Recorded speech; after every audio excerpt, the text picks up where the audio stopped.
Questions about anything?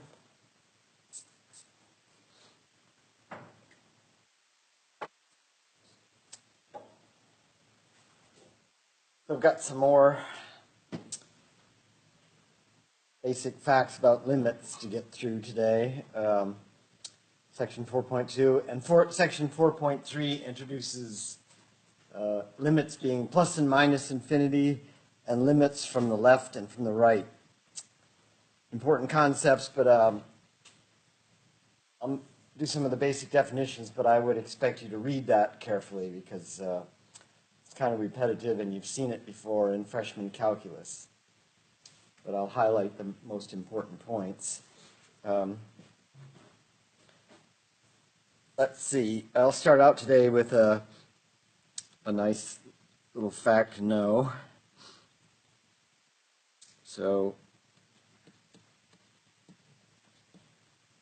let's suppose A is a subset of the real numbers.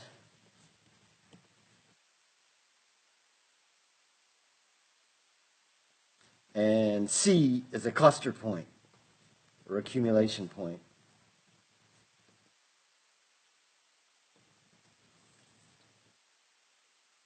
So that just means that points in A pile up at C.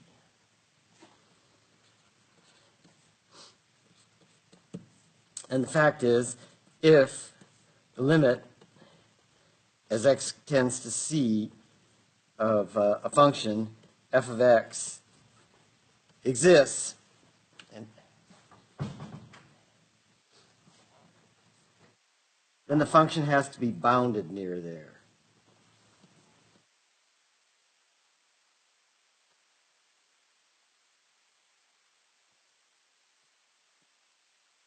Near C. And that, so that means that there is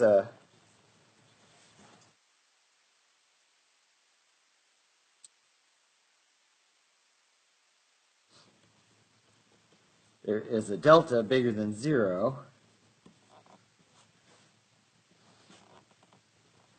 and a bound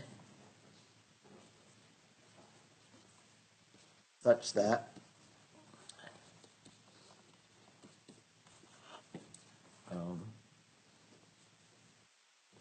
f of s is less than or equal to m when s minus c is less than delta. And now notice I'm not adding the case s unequal to c. So let's see, when s minus c is less than delta, and of course for that function to make sense, I would have to have s in the set.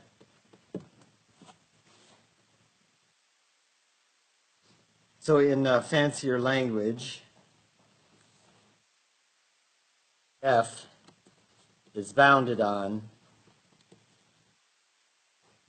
I'll say absolute f is bounded by m on delta neighborhood about c intersected with a.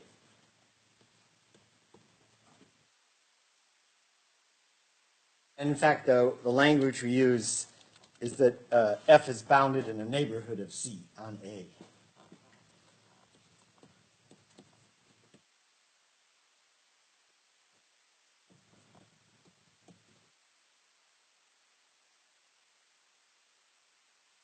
Oops, this is my own abbreviation of neighborhood.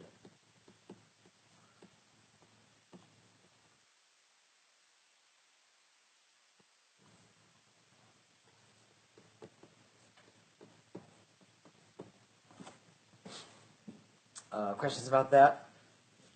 Demonstrating a fact like that is just a matter of taking epsilon to be equal to 1 in the definition of limit.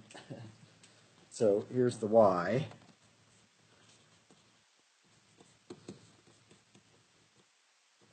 Take your epsilon equal 1 in the definition of limit.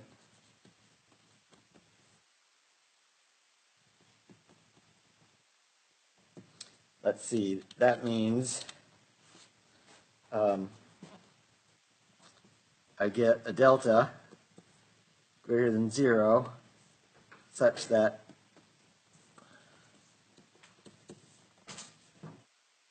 f of s minus L is less than 1. Let's see, in the definition that means when s is in A, s minus c is less than delta. And here we have to say s unequal to c.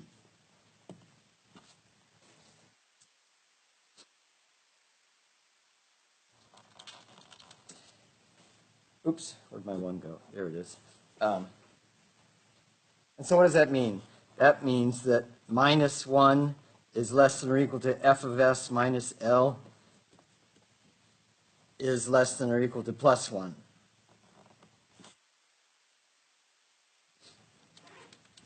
And so when I add L to all those 3 of those, I would get L minus 1 is less than or equal to f of s less than 1 plus L.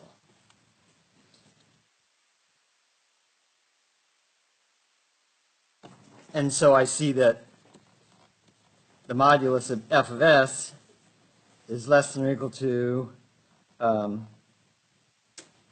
max. I guess I can take the absolute value here. The max of 1 L minus 1 and 1 plus L.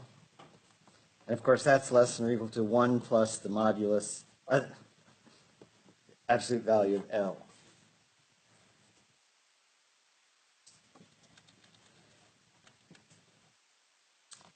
Let's see, and that means when S is in A, S is unequal to C. Well, if I want it to be also bounded at C, then I should also take the bound.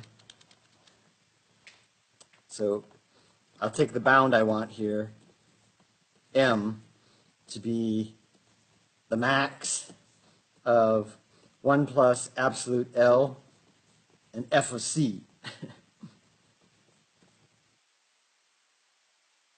Then I get a bound that works for everything in the little delta neighborhood. So it works on v delta of c intersect A. And I guess I have to do this only if C is in A. Sometimes the cluster point is in A, sometimes it isn't. So we only need this when C is in A. Sometimes it isn't. Like the cluster point of rationals, the square root of 2 is a cluster point of the rationals, and it's not in the set. Okay, so that's a typical thing that's in this section. It's just facts that follow from the definitions, basically. But you have to play around and think about them a little bit. Questions about that one? Yeah. Yeah, that max of L minus 1, 1 plus L. Yeah. Isn't that always going to be 1 plus L? Probably. Well, L could be negative. No, L is the limit, so L could be negative. So. But L's positive in both of these. It's just the one that switches signs. Let's see. What if L was equal to 1? I mean, that's a true inequality. Yeah. Yeah, and sometimes L could be negative, it could be 0, it could be 1, who knows. So,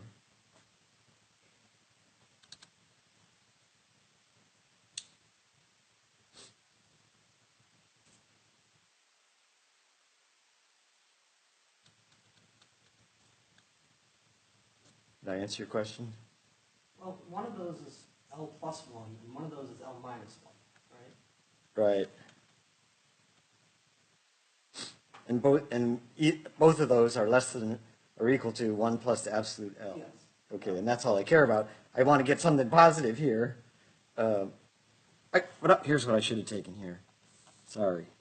This is what I meant to take. The absolute value of those two things. because I don't know if they're positive or negative or whatever, and I need to. Also, these are less than or equal. Oh, these are less thans.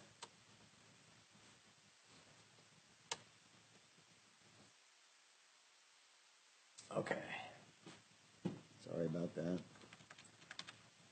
Why am I doing this? Right, okay. Okay, now there's a whole bunch of easy facts that I'm not going to dwell on. That follow just like when we were dealing with limits of sequences. So easy facts. Let's suppose we have a C as a cluster point.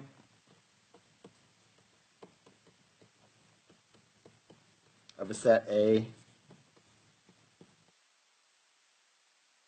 And let's suppose we know that the limit as x tends to C of f of x is a number capital F, and the limit as x tends to C of g of x is a capital G.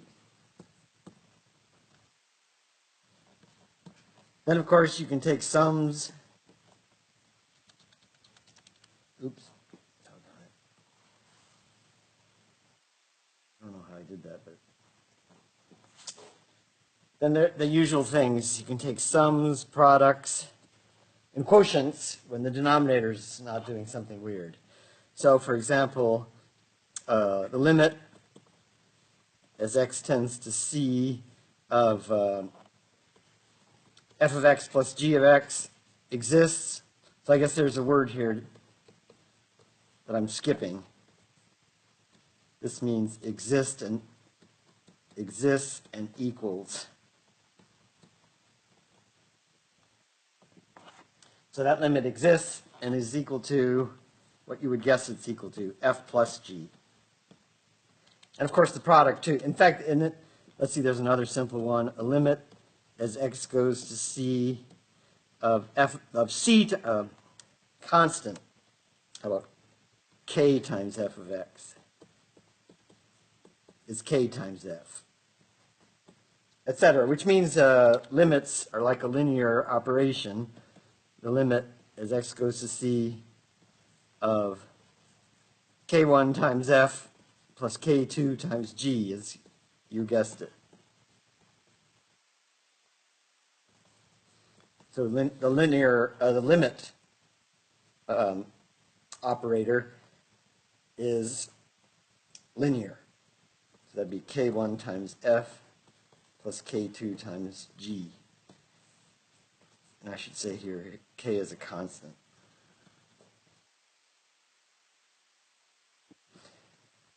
Okay, then the usual product one.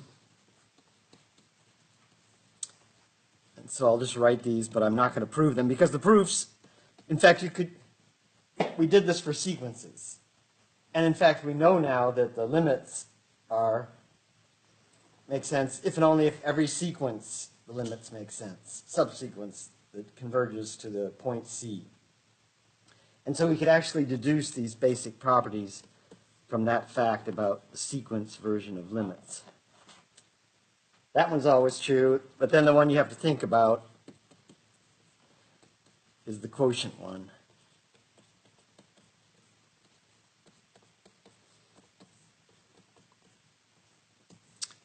Provided that g is not 0.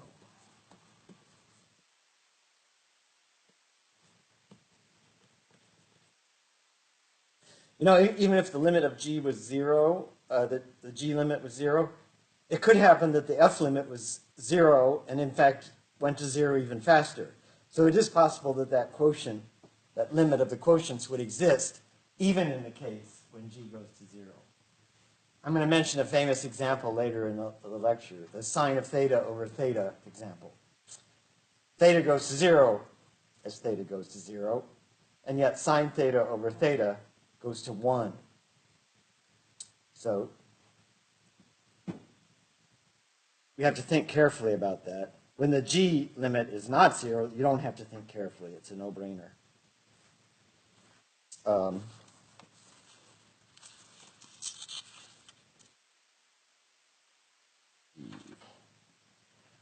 Um,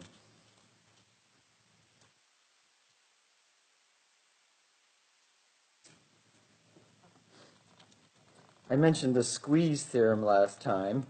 There's a famous example in the book today.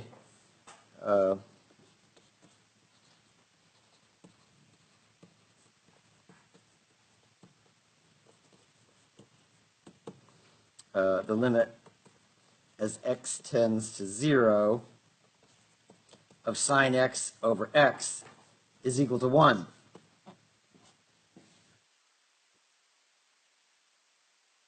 And if you look in your, you probably thought carefully about this back in freshman calculus. And so if you look in any freshman calculus book and flip through the pages, until you see this picture.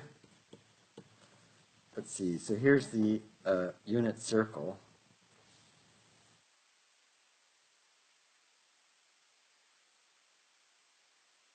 And then you draw a triangle here. Here's a radius 1. This is radius 1.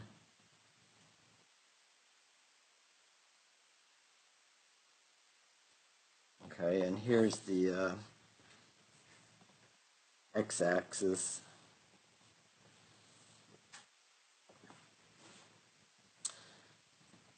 And here's your theta.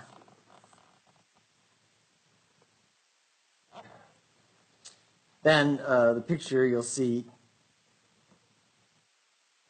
this green line here has length. Let's see, where's the x? Here's x. That green line has length sine of x. Okay. And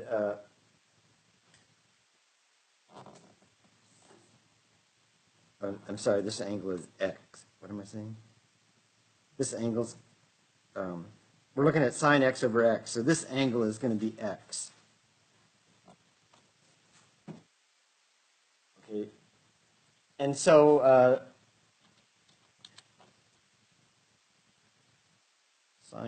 where's sine of x? Sine of x is the length of that green line. This is not x. The angle's x. Sine of x is the, yeah, I like theta because x doesn't make sense here. The green line is has length sine of x.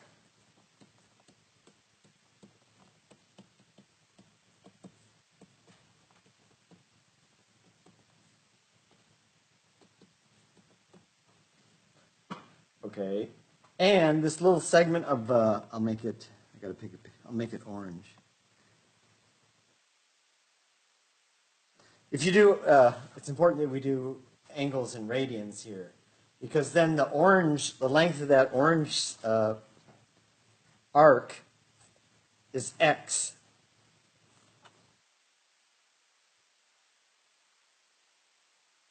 Orange circular arc.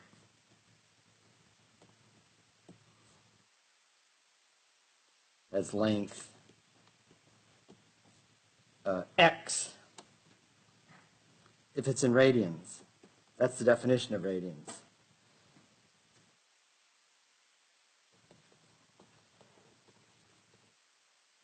So in freshman calculus, we tell you, look at that.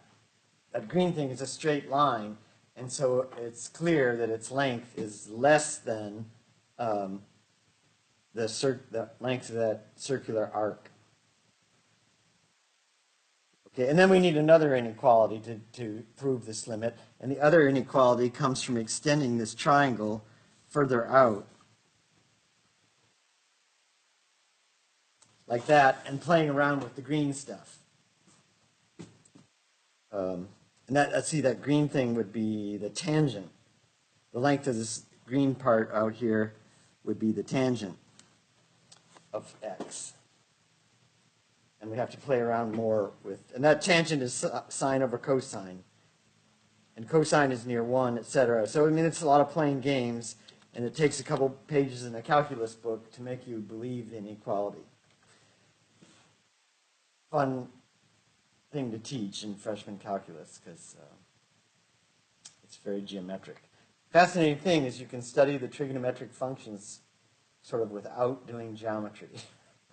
And that's what I'm doing in Math 425 using complex analysis.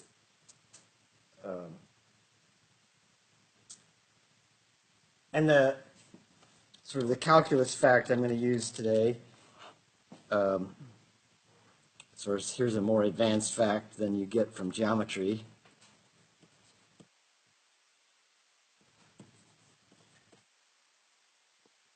Let's see. If you think about the beginning of the power series for sine of x, it's x minus x cubed over 3 factorial. Next one would be x to the 5th over 5 factorial. But it's possible to analyze the sine function from the point of view of more advanced calculus and see that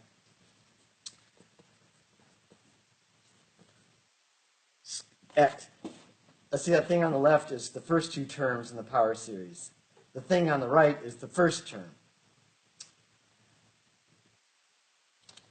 And so this is an inequality when x is bigger than or equal to 0. Okay. Well, let's think about what happens when I put a minus sign in front of that inequality.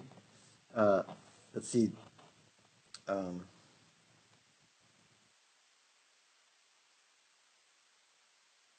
going to put a minus sign in front of that inequality and get that minus x minus x cubed over 3 factorial greater than or equal to minus sine of x is greater than or equal to minus x when x is positive. So all I did was take minus at that inequality. But then I realized, all of those functions are odd. So look at this one. This one is minus x minus x cubed over 3 factorial is greater than sine of minus x is greater than or minus x. And so the aha moment is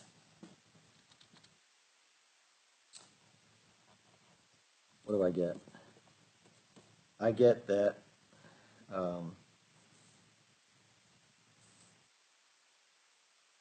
x is less than or equal to sine of x is less than or equal to x minus x cubed over 3 factorial when x is negative.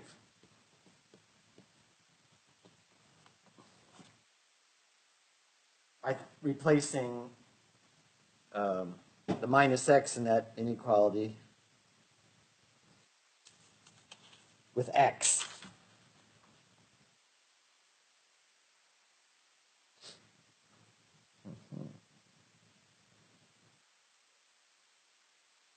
Okay, so let me put, I'm going to underline. This is the one thing I have when it's positive. And this is the inequality I have when it's negative. And so the book, from those two inequalities, concludes that, well, let's see. 1 minus 1 over x squared is less than or equal to sine x over x is less than or equal to 1. This is one of those situations where the book writes, why? I've got two inequalities, and I want to divide them by x.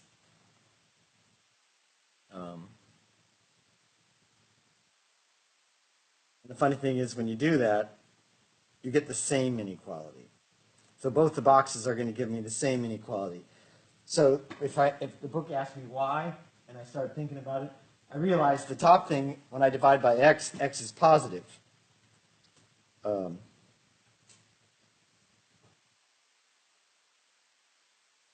And in the bottom thing, when I divide by x, x is negative. So it's going to reverse the inequalities. And I guess I've got to be careful and not say, I better not let x be 0 when I do this.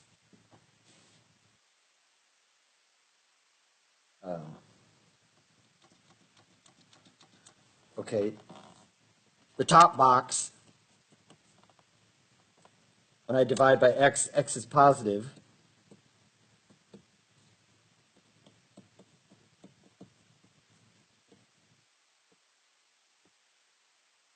Positive. It doesn't reverse the inequalities. The bottom box, I divide by x, but x is negative, so it's going to flip the inequalities.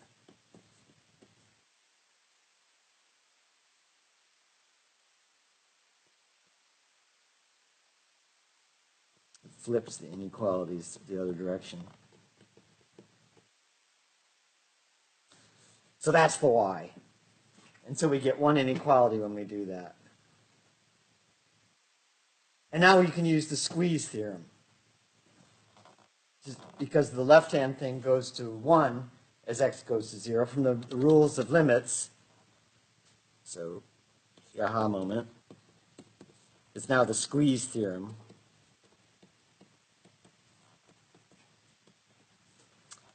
Yields the limit as x goes to 0 of sine x over x is equal to 1. Because, let's see, the 1 on the right is 1, 1, 1, so it's always, limit that is obvious there.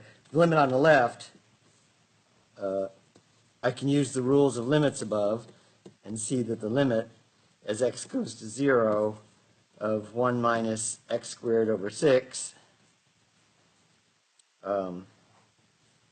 is going to be 1 minus, or it's a sum of limits, so it's going to be a sum of, it's a limit of a sum, so it's going to be a sum of limits. And x squared is a product, so that's going to be a product of limits, so it's going to be, and of course I know the limit of x as x goes to 0 is 0. That's overkill. But now we can do stuff like that.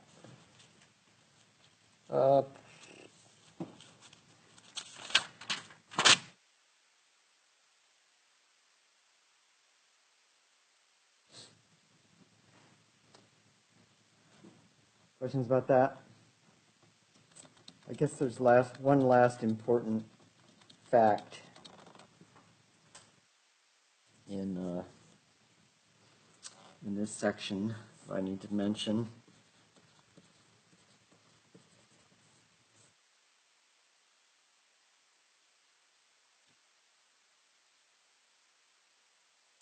If the limit as x tends to c of f of x is something positive,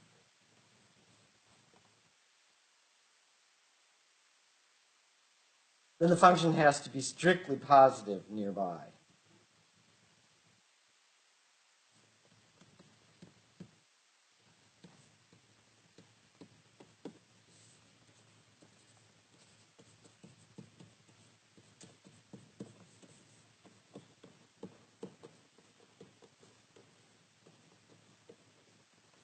And many times, so I'll say nearby. Quotes, because I'm going to say precisely what I mean by nearby. Let's see, so this is a typical thing where you pick an epsilon that's kind of, you have to pick something. You can't pick epsilon equal 1 in this, because it wouldn't, because who knows, maybe L is something small, like 1/1000th. So you wouldn't pick epsilon to be 1. But if you think about choosing, here's the picture I'm going for. Right? F doesn't even have to be defined at C, but as I get near C, the function is getting close to L.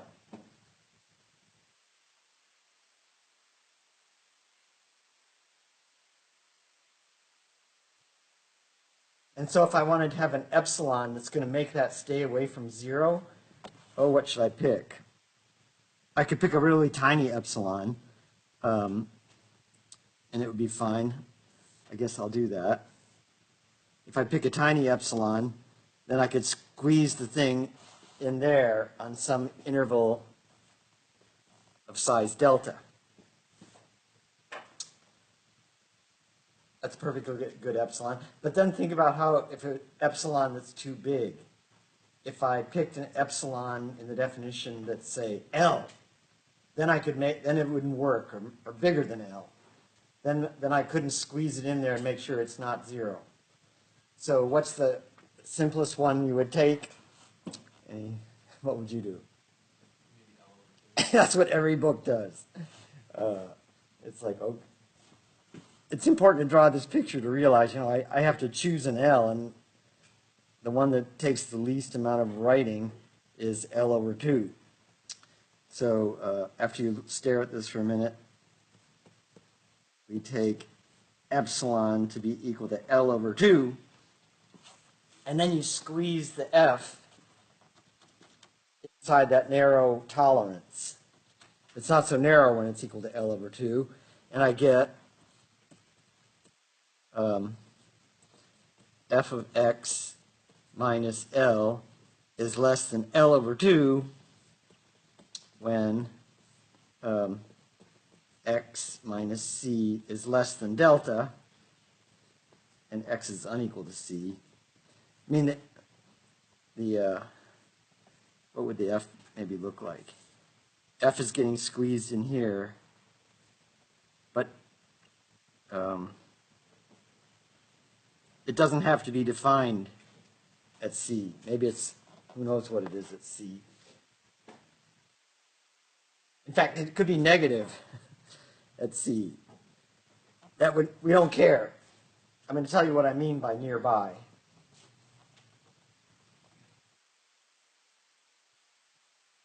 Okay, so what does that mean? That means that minus L over 2 is less than f of x minus L is less than L over 2. And so when I add L to both sides, I would get L over 2 is less than f of x is less than 3L over 2. And I don't care about the right-hand one. The one I care about is this one. This is great. I wanted to see that f of x is strictly something positive, L over 2, when x minus c is less than delta and x is unequal to c. And that's what I mean by nearby. And so when you're talking about nearby things in math, this thing here, another way of saying this is x is in a delta neighborhood of c minus c. And the same thing works if I had a cluster point. But I won't. Same thing works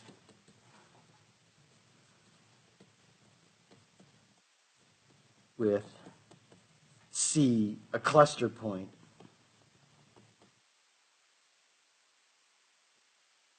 Of A. And I guess I didn't say this previously, but whenever you're talking about a function on one of these things, it's implicit that f is defined on the set A and maps into the real numbers. But then you would have to write x is in A intersect the little delta neighborhood.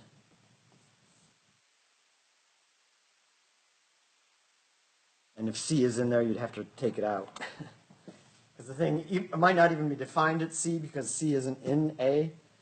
And if C is in A, you have to yank it out. But those are the points in A that are close to C. And that's what I mean by nearby in math. Section 4.3 is sort of what things you've seen in freshman calculus. Once you understand limits, you can start thinking about limits at plus infinity, limits, yeah, everything. So 4.3, I guess the easiest part of 4.3 are left hand and right hand limits.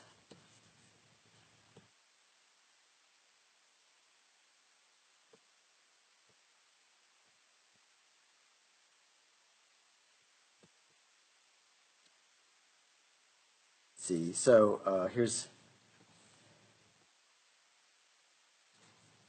a C. Here's a left-hand limit that exists and a right-hand limit that exists. And maybe it's not even defined at C. Or maybe it's defined and not equal to what you want it to be. Then we see from this one that this limit is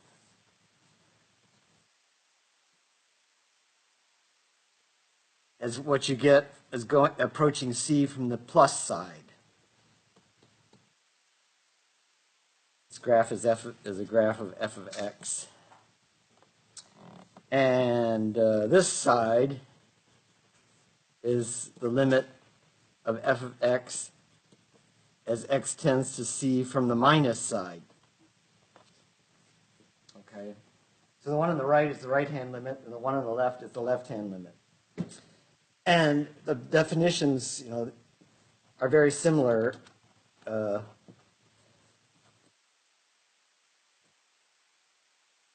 They all start with let epsilon be bigger than 0.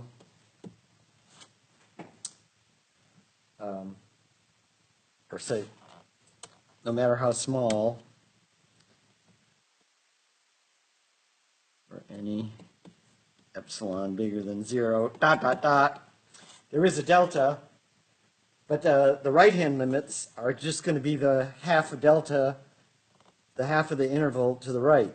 And the left-hand limits are just going to be the half of the limit to the left, interval to the left. So let's see, how would you say that? You would say then C less than x less than C plus delta. That's the C plus one. And then you'd have C minus delta less than x less than C. That would be the C minus side, etc. Anyway, read that in the book. And an easy fact that just follows from the definitions.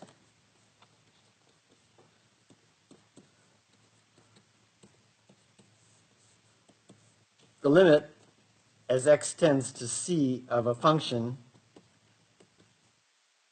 equals L if and only if those two limits are the same from the left and the right and they hook up and are equal. So if and only if the left and the right hand ones exist, limit x goes to C from the plus and minus exist and are equal. And of course I could come up with things where the left one exists but the right one doesn't exist. I could do like a sine 1 over x wiggling like hell on one side but not the other. So it's easy to have pictures of all kinds of weird behaviors. And also in this section, we're going to talk about things like limit as x goes to c of f of x is plus infinity.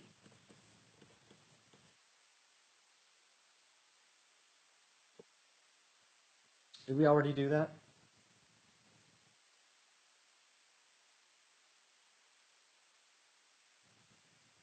Oh, I certainly did that for sequences. But the definition of when you do those,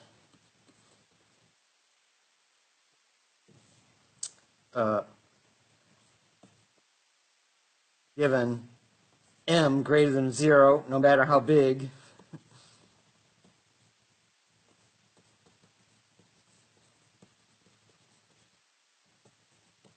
dot, dot, dot, there is a delta, or given m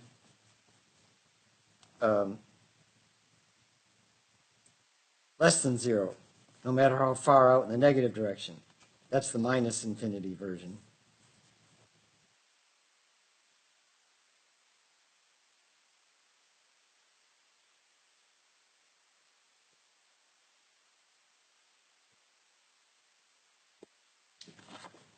There is a delta,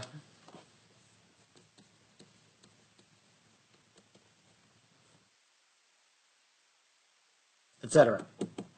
Read it in the book carefully. I'm not going to write it here. But they're the natural definitions you would invent yourself. Okay, so those are in that section. And then we're also going to talk about things like limits as x goes to plus infinity of f of x. And we're going to allow that to be L. It could be something finite. And we're also going to allow it to be plus infinity or minus infinity. And if I was going to bore you to death, I'd write out carefully each of those definitions. They'd look slightly different. And I guess I could do the same thing for negative infinity direction. Anyway, you were first exposed to this in freshman calculus, where you were studying asymptotes. So,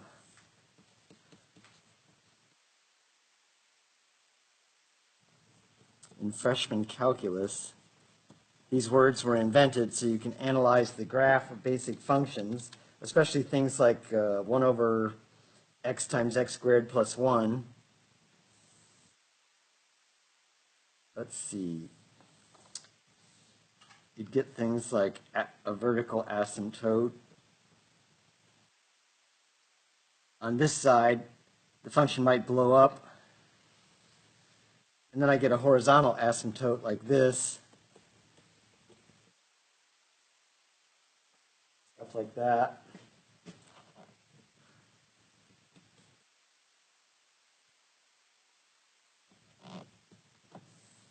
Oh, maybe it goes like this.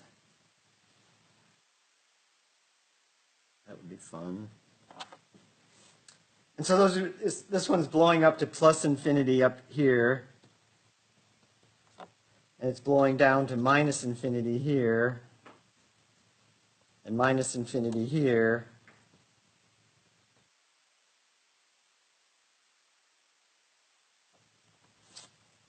And then I have the limit on this one as x goes to infinity of f of x is equal to L, where this would be my L. And how about having it go to minus? This would be the limit as x goes to minus infinity of f of x is L.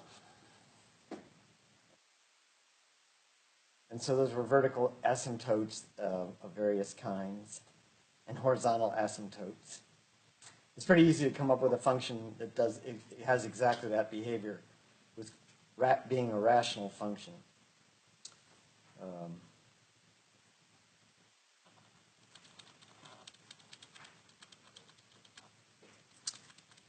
Anyway, read that carefully. And then, of course, you probably have a feeling for tending to infinity at infinity. How about x cubed?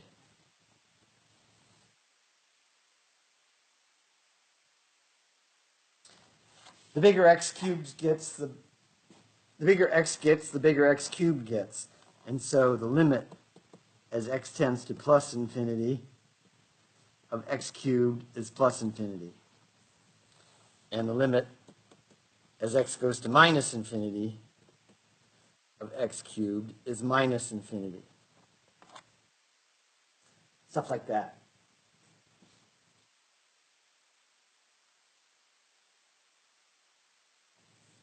How about e to the x? It's an important thing. We haven't demonstrated this for e to the x. In fact, haven't even talked about what e to the x really is. But it grows like crazy. So it shrinks like crazy. It's 1 at 1. And then it grows like crazy. That's e to the x. And so the limit as x goes to infinity of e to the x is infinity. And limit as x goes to minus infinity of e to the x is 0. It gets really small. Because e to the minus x is 1 over e to the x. So if e to the x is big, then e to the minus x is small. Anyway, those words all make sense from a mathematical point of view. Let's see, should I do the x cubed one?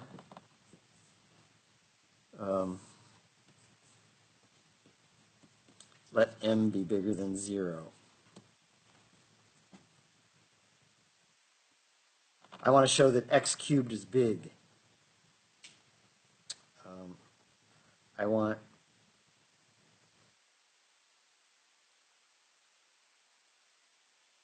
x cubed to be bigger than m. That's easy to do.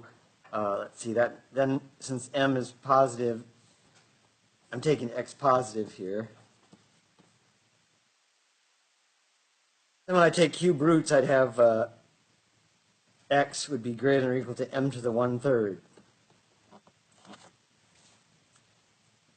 And so I see that's all there is to this. So if x is bigger than to the 1/3, then x cubed is bigger than m. That's the kind of thing you have to do to demonstrate those facts. Very similar to the epsilon delta business, but now you've got m and another m. The second m is m to the 1/3. Anyway, you'll have some exercises where you have to use the definitions and the words to check these things out.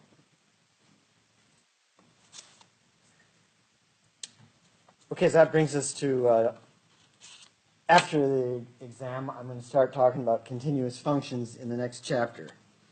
So, after exam 1, that's in class on Wednesday,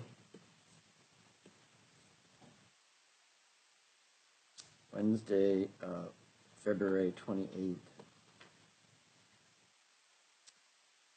We start chapter 5.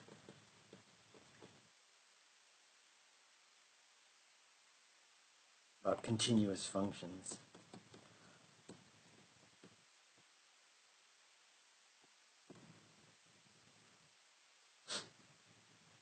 Okay.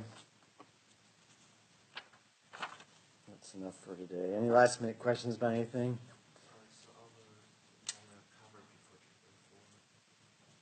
What?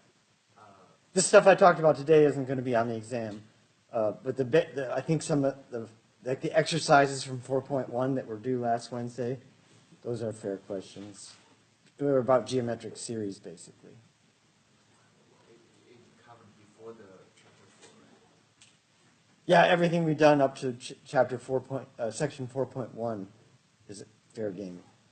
Kind of like the practice problems. I'll talk.